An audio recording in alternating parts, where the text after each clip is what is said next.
আসসালামু আলাইকুম সুপ্রিয় শিক্ষার্থী, তোমরা সবাই কেমন আছো? আশা করি তোমরা সবাই ভালো আছো। আজকের আপডেটটি কুমিল্লা বিশ্ববিদ্যালয়কে ঘিরে। ইতিমধ্যে কুমিল্লা বিশ্ববিদ্যালয়ের প্রথম মেধা তালিকা প্রকাশিত হয়েছে এবং তোমাদের ভর্তি কার্যক্রম শুরু হয়েছে। তোমাদের মেধা তালিকা প্রকাশিত হওয়ার পরে তোমাদের ভর্তি কবে সে বিষয়ে বিস্তারিত এবং তোমার ভর্তির জন্য চূড়ান্ত প্রস্তুতি এবং তোমার ভর্তির তারিখ কবে থেকে কত তারিখ পর্যন্ত তোমার ভর্তি কার্যক্রম চলবে এবং প্রয়োজনীয় তথ্যাবলী এবং সেকেন্ড মেরিট লিস্ট ওয়েটিং থেকে কত মিনিট পর্যন্ত তোমার চান্স হতে পারে এবং এবার সর্বশেষ কত মিনিট পর্যন্ত তোমার চান্স গিয়েছে, এছাড়া মাইগ্রেশন বিষয়টা কি বিস্তারিত আমাদের এই ভিডিওতে। তো চলো আলোচনায় শুরু করি।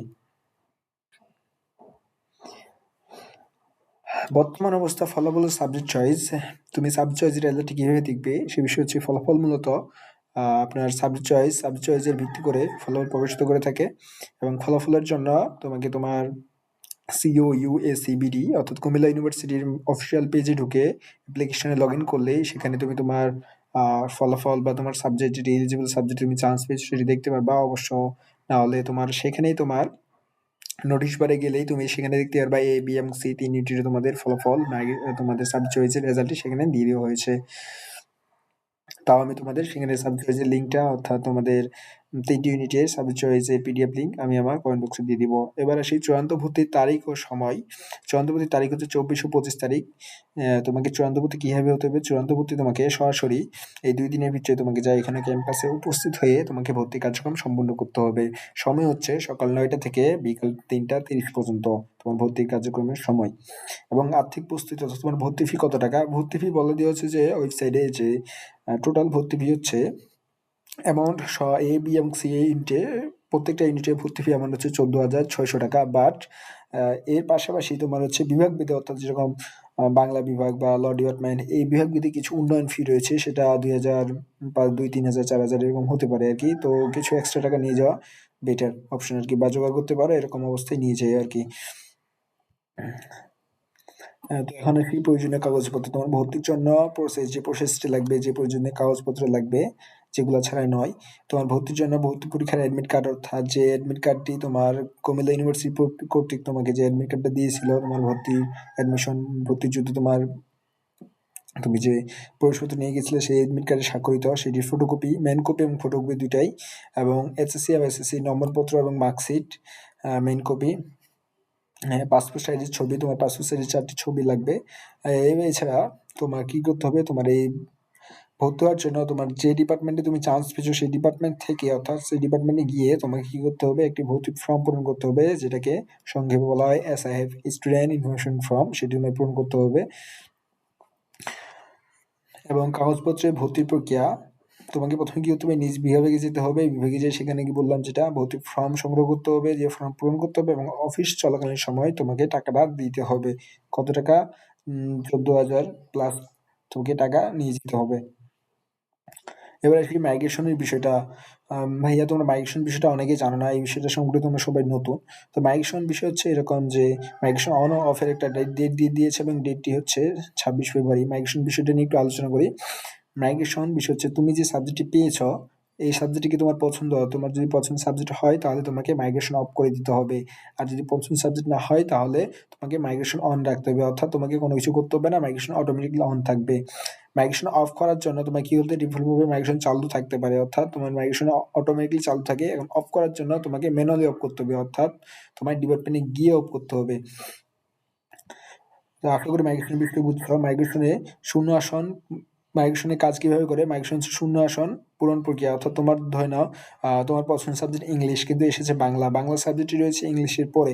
এখন সবাই তো আর ভর্তি হবে না, যারা সাবজেক্ট চয়েস দিয়েছে সবাই তো আর ভর্তি হবে না, যারা ভর্তি হবে না সেই সাপেক্ষে তোমার যদি ধরনের ইংলিশে তোমার সিট খালি হলো, বাংলা তুমি আছো উপরে, দেন কি হবে, তোমার নিচ থেকে সাবজেক্ট ধীরে ধীরে উপরে যাবে, উপরে তোমার যেগুলো সাবজেক্ট রয়েছে তুমি সেই সাবজেক্টগুলো পাবা। মাইগ্রেশন বিষয়টা এই নিচ থেকে উপরের দিকে মাইগ্রেশনটি যাবে। যারা ভর্তি হবে না তাদের আসন খালি হবে এবং মাইগ্রেশনের মাধ্যমে নিচ থেকে উপরের দিকে আসন পূর্ণ হবে, যেটি আমি তোমাদেরকে বললাম। এবং সেই প্রেক্ষিতে তোমাদের আবার যখন তোমাদের মাইগ্রেশন সম্পূর্ণ হয়ে যাবে, মাইগ্রেশন একটি আবার রেজাল্ট দিবে, দেন আবার তোমাদের সেকেন্ড মেরিট লিস্টে রেজাল্ট দিবে। এই বিষয়টা বুঝতে পেরেছো আশা করি। মাইগ্রেশন বিষয়টা অনেক একটি ঝামেলা, তোমার যদি কুমিল্লা ইউনিভার্সিটি একটু ঝামেলার বিষয় আরকি। আ সেখানে ক্যাম্পাসে গিয়ে সবকিছু অন অফ করতে হয় আরকি, অফ করতে হয়। অন তো অটোমেটিক থাকে, তো অফ করতে হয়। তো সেটা মাইগ্রেশনের বিষয় অফ হলে নতুন করে পরিবর্তন করতে হলে মাইগ্রেশন বিষয়টি নতুন বিভাগে ফর্ম পূরণ করতে হবে। অর্থাৎ আ তোমার এখন তোমার কি হয়েছে, তুমি 2nd মেইটে তোমার চান্স হয়ে গেছে। অর্থাৎ 2nd মেইটে তোমার পছন্দের সাবজেক্ট এসেছে। এখন তোমার আবার কি করণীয়? মাইগ্রেশন অফ করতে হবে। তার জন্য আবার তোমাকে তোমার সেই নতুন যে ডিপার্টমেন্টে তুমি চান্স পেয়েছো, সেই ডিপার্টমেন্টে গিয়ে আবার সেম প্রসেস, তোমাকে ভর্তির ফর্মটি তোমাকে পূরণ করতে হবে, আবার গিয়ে আবার পুনরায় ক্যাম্পাসে গিয়ে যেতে হবে আরকি। আর যদি বিভাগের সাথে ফোনে কথা বলে ম্যানেজ করা যায়, তবে আসার প্রয়োজন নাও হতে পারে। অর্থাৎ তুমি যদি তোমার ডিপার্টমেন্টে কোনো বড় ভাই বা সিনিয়র যে ডিপার্টমেন্টে তুমি চান্স পেয়েছো, সেখানে যদি তারা তোমার কাজটা করে দেয়, তাহলে তো কোনো সমস্যা নেই। তবে এটি একটু সময় সাপেক্ষ বা ঝামেলা। তো বিষয়টি তোমরা ভালোভাবে বুঝে শুনে কাজটি করিও, আশা করি। এবার একটি আসন বিন্যাস ও মেধা তালিকা, অর্থাৎ তো তোমাদের কত মিনিট পর্যন্ত গিয়েছে চান্স আজকে সায়েন্স মোট সায়েন্সের ইউনিটে তোমাদের ৩০০টির ভিতরে ৩০০টি আসনের ভিতরে তোমাদের সর্বশেষ ৩১১ মিনিট পর্যন্ত গেছে। সরি, এখানে আমার টাইপিং এর একটু ভুল হয়েছে। তোমার সর্বশেষ ৩১১ মিনিট পর্যন্ত তোমার চান্স হয়েছে। তো বোঝা গেছে যে শুধুমাত্র খুব কম মানুষই আরকি তোমার কুমিল্লা ইউনিভার্সিটিতে তারা সাবজেক্ট চয়েস দেয়নি আরকি। ফার্স্ট যারা ৩০০ জন ছিল, ২৮৯ জন দিছে আশা করি। তো নেক্সট এ আরো তোমাদের এই সংখ্যাটা আরো অনেকজনই ভর্তি হবে না। তো তোমরা ভয় পাওয়ার কিছু নেই। হুম। এবার সেই বি ইউনিটে আ বি ইউনিটে তোমার বিজ্ঞান বিভাগের সর্বশেষ মেরিট পজিশন গেছে হচ্ছে ১০৯, এবং মানবিক থেকে বি ইউনিটের সর্বশেষ মেরিট পজিশন গেছে হচ্ছে ২৫৬ এবং বাণিজ্য বিভাগের সর্বশেষ মেরিট পর্যন্ত চান্স পেয়েছে ৪৭। এবার আসি 2nd মেরিট লিস্টে তোমার কত মেরিট পর্যন্ত চান্স হতে পারে। ভাইয়া 2nd মেরিট লিস্টে তোমার বিজ্ঞান থেকে তুমি ধরে রাখো তোমার মেরিট পজিশন যদি ১৫০ র ভিতরে থাকে, অর্থাৎ ১৫০ এর ভিতরে থাকে, তো তুমি একটি চান্স সাবজেক্টিভ পাবে। মানবিকে তোমার ধরে নাও ৩০০ এর ভিতরে যদি থাকে, তো তোমার সাবজেক্ট চলে আসবে। বাণিজ্যের ভিতরে তোমার ধরে নাও ৭০ এর ভিতরে যদি তোমার পজিশন থাকে আমার প্রেডিকশন অনুযায়ী, তাহলে তোমার বি ইউনিটে তুমি চান্স পেয়ে যাবে আশা করি 2nd মেরিট লিস্টে। কারণ অধিকাংশ ভর্তি হবে না। এবং মেধা তালিকা পরিসংখ্যান সি ইউনিটে তোমার বিজ্ঞান থেকে গেছে ২১ সর্বশেষ মেধা তালিকা, মানবিক থেকে গেছে ১২ এবং বাণিজ্য শাখা থেকে গেছে ১৮৪। এবার আসি তোমার 2nd মেরিট লিস্টে কতদূর যেতে পারে। 2nd মেরিট লিস্টে ধরে নাও তোমার বিজ্ঞান বিভাগে ৪০ পর্যন্ত যেতে পারে। মানবিক ধরে নাও ৩০ পর্যন্ত যেতে পারে, এবং বাণিজ্য শাখার ধরে নাও ২২০ থেকে ২৩০ এর মধ্যে থাকতে পারে আরকি। তোমার মেরিট পজিশন যদি এর ভিতরে থাকে, তো আশা করি তোমার 2nd মেরিট লিস্টে তোমার চান্স হবে এবং তোমার প্রয়োজনীয় কাগজপত্র তোমার সংগ্রহ করা উচিত। বিষয়টি যদি বুঝতে পারছো। পরবর্তী সময়সূচি অর্থাৎ মেধা তালিকা প্রকাশ কবে হবে এবং ক্লাস শুরু কবে হবে, সে বিষয়ে যদি আমার প্রেডিকশন যদি বলো, তো এই মাসের শেষে অথবা শুরুর মাসে, অর্থাৎ তোমার কয়েকদিন পরে তোমার দেখতে গেলে কয়েকদিন ৫ তারিখে তোমার অধিকাংশ ইউনিভার্সিটি ৫ তারিখে তোমাদের রমজান মাসের ছুটি দিয়ে দিচ্ছে। তো যদি সম্পূর্ণ হয়, আশা করি এই মাসের শেষের দিকে তোমাদের 2nd মেরিট লিস্ট অর্থাৎ ২য় মেধা তালিকা প্রকাশ করতে পারে।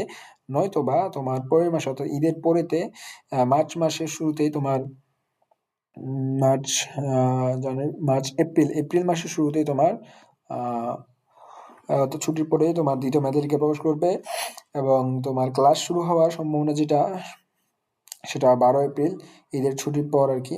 তো আশা করি ভিডিওটি সকলের ভালো লাগছে। এছাড়া তোমাদের কিছু বিষয়ে আমি আরেকবার রিভিউ করে দিই। তোমার তারিখ, অর্থাৎ তোমার ভর্তি আরকি করতে হবে ২৪-২৫ তারিখে তোমার অন ক্যাম্পাসে গিয়ে ভর্তি হতে হবে। কাগজপত্র লাগবে admit card, marksheet, main copy, ছবি, তোমার পাসপোর্ট সাইজ, এবং টাকা লাগবে ১৪,৬০০ টাকা ম্যান্ডেটরি, এবং ডিপার্টমেন্ট ভিত্তিক তোমার ২-৫,০০০ টাকা বেশি লাগতে পারে। এবং মাইগ্রেশনের বিষয়টি বলি, মাইগ্রেশন অন অফ করার শেষ সময় ২৬। মাইগ্রেশন বিষয়ে আমি তোমাদের সাথে আলোচনা করেছি। আ তো আশা করি বিষয়টি তোমাদের ফুল ক্লিয়ার হয়েছে। তো এরকম আপডেট পেতে তোমার এই ভাইকে সাবস্ক্রাইব করে রাখো।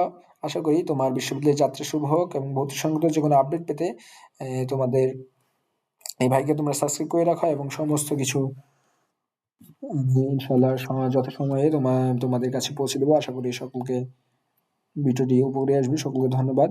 আসসালামু আলাইকুম।